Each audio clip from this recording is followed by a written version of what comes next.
Somewhere in the middle of the ocean, a ship the length of several football fields is crossing open water, and deep inside its hull, a single engine has not stopped moving in weeks. It has not been shut down for the night. It has not idled at a red light. It has not cooled, restarted, or paused for anything except a scheduled port call.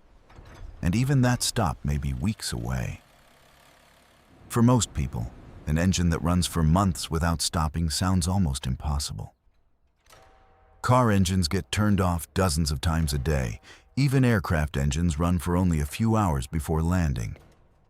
But a modern ship engine is built on a completely different philosophy, one where stopping is the dangerous part, and running continuously is what keeps the entire machine alive. The assumption most people carry is that a giant engine must be a giant version of a small one, just scaled up, with the same habits of starting, stopping, warming, and cooling. That assumption breaks down almost immediately once you step inside a ship's engine room. These machines are not designed to behave like car engines at all. They are designed around an entirely different problem. How do you keep something the size of a house running reliably for months, in open ocean, without a mechanic, a spare parts store, or a tow truck anywhere nearby? The answer is not brute strength. It is a combination of mechanical simplicity, thermal patience, and constant internal monitoring that most passengers and even most engineers outside the maritime world never see. To understand why these engines can run continuously, you first have to understand what kind of engine this actually is. Most large cargo ships and tankers use a two-stroke marine diesel engine, a design that looks almost nothing like the engine under a car's hood. Instead of dozens of small, fast-moving cylinders, a ship engine may have only 6 to 12 enormous cylinders, each one large enough for a person to stand inside during maintenance. The pistons move slowly, often completing fewer than 100 full cycles per minute, compared to thousands in a typical car engine. That slow, heavy rhythm is not a limitation. It is the entire reason continuous operation becomes possible. Slower moving parts experience less friction-driven wear per unit of time, less violent stress reversal, and far less thermal shock than a small, fast-revving engine ever could. Inside each cylinder, the process is deliberately simple. Two-stroke marine engines complete a full combustion cycle in a single revolution of the crankshaft, using scavenging air pushed through ports rather than the more complex valve systems found in smaller four-stroke engines. Fewer moving parts means fewer components that can fail under sustained load. Heavy fuel is injected directly into the cylinder, compressed until it ignites from heat alone, and the resulting force drives a piston connected to a crankshaft that can weigh more than a small car all by itself. Multiply that single cylinder by a dozen, synchronize their firing order, and you get a machine that can output tens of thousands of horsepower while turning at a pace closer to a large industrial machine than anything resembling a road vehicle. But raw mechanical design only explains part of the story. The real secret to running for months without stopping lies in what happens around the engine, not just inside it. Every major moving surface, from the piston rings to the crankshaft bearings, depends on a continuous film of lubricating oil that prevents metal from ever touching metal directly. In a car, that lubrication film can be disrupted every time the engine is switched off and cold started again, which is exactly when the most damaging wear occurs. A ship engine avoids that cycle almost entirely. Oil pumps run continuously, maintaining pressure and flow for as long as the engine is turning. And because the engine rarely stops, the lubrication system rarely faces the harsh startup conditions that cause the fastest wear in smaller machines. Above the cylinders themselves, another system works just as continuously to keep combustion efficient at this scale: the turbocharger. A ship engine this size cannot simply draw in ordinary air and expect enough oxygen to burn the heavy fuel completely inside such large cylinders. Exhaust gas leaving the engine spins a turbine at extremely high speed, and that turbine drives a compressor that forces fresh air into the cylinders under pressure. Far more air than the engine could ever pull in on its own. This forced air supply lets the engine extract more power from each combustion cycle without simply making the cylinders larger. And because the turbocharger runs directly off the engine's own exhaust flow, it stays active for as long as the engine keeps firing, matching air supply to fuel demand automatically as the ship's speed and load change through the day. Losing turbocharger performance does not stop the engine outright, but it quickly reduces efficiency and increases stress elsewhere, which is why its bearings and blades are monitored with the same continuous attention given to the main cylinders. The engine's relationship with the sea itself adds another layer of complexity that a stationary industrial engine never has to deal with. As a vessel moves through swells, turns to adjust course, or fights against current and wind, the load on the propeller shaft is not constant.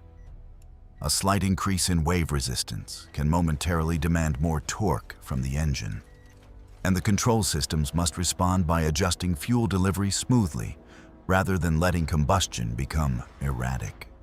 Many modern vessels also use controllable pitch propellers, where the angle of the propeller blades themselves can be changed without altering the engine's rotational speed at all. This lets the ship adjust its effective power output to match sea conditions while keeping the engine turning at a steady, efficient pace, avoiding the kind of speed fluctuations that would otherwise translate into additional thermal and mechanical stress over a multi-week voyage. This is where the design logic becomes clear. Stopping is not neutral for a machine like this. It is a stress event. Every full shutdown and restart forces metal components through a temperature swing, contracting as they cool and expanding again as they heat back up. Do that often enough, and microscopic cracks can form in components that were never designed for repeated thermal cycling. Marine engineers describe this as thermal fatigue, and it is one of the primary reasons a ship's main engine is kept running continuously whenever possible, even during the vessel's voyage across open ocean, rather than shut down and restarted the way a car engine might be. Heat management becomes just as important as motion. A continuously running engine of this scale generates enormous amounts of heat that must be removed just as continuously as it is created. Seawater is drawn into the ship specifically to cool freshwater circuits, which in turn cool the engine block, the lubricating oil, and the charge air entering the cylinders. This layered cooling system, seawater cooling freshwater, freshwater cooling oil and air, prevents any single failure point from directly exposing sensitive engine components to corrosive ocean water. If the cooling system falters even briefly, temperatures inside the cylinders can rise fast enough to warp components or damage the protective oil film. So redundancy here is not a luxury. Most vessels carry backup pumps and parallel cooling paths specifically, so a single mechanical hiccup does not force an unplanned shutdown in the middle of an ocean crossing. Fuel delivery follows the same philosophy of sustained, monitored consistency rather than short bursts of power. Heavy fuel oil, thicker and less refined than the diesel used in trucks or cars, must be heated and conditioned before injection to reach the right viscosity for efficient combustion. Onboard systems continuously filter, heat, and pressurize this fuel, adjusting in real time as engine load changes with weather, currents, or speed requirements. None of this happens through manual adjustment by a crew member turning a dial. It happens through a layered control system built specifically to keep combustion stable for weeks at a time without requiring constant human intervention. Even switching between different grades of fuel, something increasingly common as ships move between regions with different emissions regulations, is handled through a carefully sequenced process that avoids sudden changes in viscosity or temperature reaching the injectors. Since an abrupt fuel transition is exactly the kind of disruption that could upset a combustion process tuned for steady, continuous operation. That control layer is arguably the most underappreciated part of the entire system. Modern ship engines are wired with sensors tracking cylinder temperature, exhaust gas composition, vibration, oil pressure, cooling water flow, and dozens of other variables, all reporting continuously to an engine control room that never goes unmonitored during a voyage. Unlike a car, where a dashboard warning light might be the only signal something is wrong, a marine engine's control systems are designed to detect developing problems long before they become failures. A slowly rising exhaust temperature in one cylinder, invisible to a casual observer, can trigger an alert that lets engineers adjust fuel timing or investigate a component before it fails outright. The engine does not run unattended so much as it runs under constant digital observation, with human engineers positioned to intervene the moment a trend looks wrong, rather than waiting for something to break. Step inside the engine control room itself, and the atmosphere feels closer to an industrial plant than anything resembling a ship's bridge. Banks of screens display cylinder-by-cylinder exhaust temperatures, oil pressure trends, and fuel consumption curves, updating continuously rather than in the occasional glance a car's dashboard allows. Alarms are layered in severity, from a quiet flag trend that an engineer might simply note and watch, to a loud alert demanding immediate action before a developing problem becomes a shutdown. The room is deliberately built around the idea that most failures give warning signs long before they happen, and that the entire point of constant monitoring is to catch that warning while there is still time to correct course without ever touching the stop button. This is also where the human element becomes essential, even on a highly automated vessel. Engineers aboard a cargo ship work in rotating shifts specifically so that someone is always available to interpret what the sensors are reporting. The engine itself may run for months, but the people watching it change constantly, walking through the engine room, checking gauges by hand, listening for unusual sounds, and feeling for vibrations that automated systems might interpret differently than an experienced ear. It is a strange kind of endurance. The machine's continuity depends on discontinuity in its human caretakers. A rotating crew that ensures fresh attention is always present, even as the mechanical heart of the ship keeps turning without pause. Redundancy extends beyond people and cooling systems into nearly every critical subsystem on board. Fuel pumps, lubricating oil pumps, and cooling water pumps typically exist in duplicate, so a single failed component does not force the main engine to stop entirely mid-ocean, potentially leaving a vessel drifting without propulsion in shipping lanes or open water far from assistance. Some ships even carry the ability to isolate and repair individual cylinders, while the rest of the engine continues operating. A level of internal compartmentalization that has no real equivalent in a car or even most industrial machinery. The goal across every one of these systems is the same: prevent any single failure from cascading into a full engine stoppage. Because stopping is expensive, risky, and mechanically harder on the engine than simply continuing to run. Spare critical components, such as extra fuel injectors, sensors, and even a spare piston assembly for some engine types, are often carried aboard specifically so that a failing part can be swapped during a brief, controlled slowdown, rather than forcing an emergency stop in open water, where a drifting vessel without propulsion can quickly become a genuine safety concern in busy shipping lanes or rough weather. None of this means the engine runs forever without limits. Scheduled maintenance still happens, but it is planned with surgical precision rather than treated as routine downtime. Major overhauls are typically timed to coincide with scheduled port calls, when cargo operations already require the ship to be stationary anyway. So maintenance work does not create additional unplanned interruptions to the voyage. Predictive maintenance schedules, built from decades of engine data, tell engineers approximately when piston rings, injectors, or bearings are likely to need attention, long before those components would actually fail. The engine is not avoiding maintenance. It is simply designed so maintenance happens on the crew's terms, at controlled moments, rather than being forced by an unexpected breakdown in open water. It helps to see how different this philosophy is from what came before it. Early ocean-going steamships relied on coal-fired boilers that demanded constant human labor just to keep burning, with entire crews of stokers shoveling fuel around the clock, and mechanical wear that made long, uninterrupted voyages a genuine gamble. The shift to diesel propulsion in the 20th century did more than replace one fuel with another. It replaced a labor-intensive, failure-prone system with one built from the start around endurance. Fewer moving parts relative to the power produced, and combustion that could be monitored and adjusted automatically rather than shoveled and stoked by hand. Every improvement since then, from better metallurgy to today's digital monitoring, has pushed further in the same direction.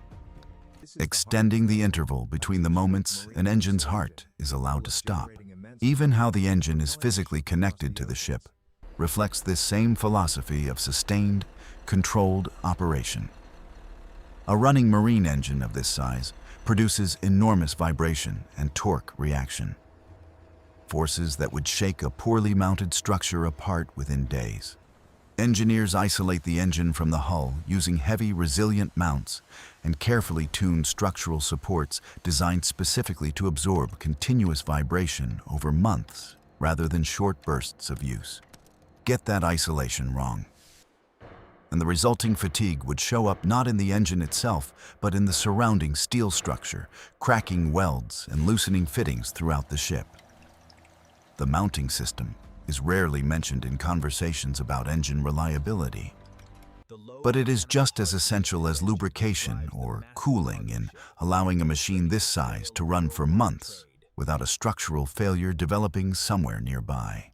The economic pressure behind all of this design philosophy is enormous. A single day of unscheduled downtime for a large cargo vessel can cost far more than routine fuel and maintenance combined. Once you account for delayed cargo, missed port slots, and knock-on schedule disruptions across an entire shipping network. Global trade depends on thousands of these engines running with extraordinary reliability week after week, because the entire logistics system connecting factories, ports, and consumers assumes that ships will arrive close to schedule. An engine that needs to be shut down and nursed back to life every few days would not just be inconvenient, it would undermine the economic logic of moving goods by sea in the first place. Continuous operation is not a bonus feature of marine engineering. It is the entire foundation the shipping industry is built on. Multiply one ship's reliability requirement across the tens of thousands of vessels moving containers, fuel, grain, and raw materials between continents at any given moment, and it becomes clear why so much engineering effort goes into a system most passengers or port workers never think about twice. Insurance costs, fuel contracts, crew schedules, and port berth reservations are all built on the assumption that a vessel's engine will keep turning at a predictable pace for the length of its voyage. When that assumption fails, the disruption rarely stays contained to a single ship. It ripples outward through the wider network of schedules that depend on it. Seen from the deck, none of this complexity is visible. The engine simply hums beneath your feet, a low mechanical heartbeat that never seems to change no matter how many days pass. But that apparent simplicity is the product of an extraordinarily deliberate engineering choice. Build the machine so that running is easier on it than stopping. Surround it with redundant systems that absorb small failures before they become large ones. And place trained engineers in a constant rotation to watch over a heart that, by design, is never meant to skip a beat until it reaches the next port.